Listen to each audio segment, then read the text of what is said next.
Speaking to European leaders that gathered here in Berlin for this conference, President Zelensky, joining via video link from Kyiv, stressed that time is of the essence. He said money for his country's rebuild was needed today, not tomorrow. He said the money would help them rebuild hospitals, houses, schools and power plants. Now, the amount of money that we are talking about here is a huge amount. The World Bank estimates it could cost around $350 billion to rebuild Ukraine. Others suggest that's a very conservative figure. Instead, it would be closer to $700 billion. What we do know as well is that the longer the war continues, the price will rise. And with that in mind, European leaders have pledged that there will be more support coming from the EU. Other institutions here, including the IMF, said that funding would need to be brought about and found in order to help Ukraine.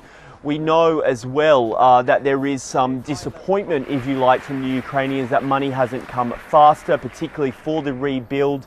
President Zelensky said his country hasn't received 1 cent of the rebuild money. Instead, it has got funding for the military and also for emergency aid, but the rebuild money has yet to come. Now, what you will hear from many European countries here is that there is some hesitancy to hand over large sums of rebuilding money now.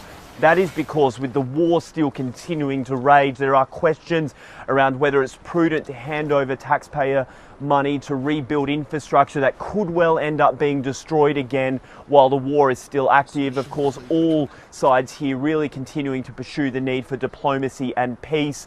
And President Widodo of Indonesia, of course, a G20 meeting taking place in Bali next month, where once again we expect the war in Ukraine and the subsequent rebuild efforts to continue to be front and centre of the agenda. Trent Murray, CGTN, Berlin.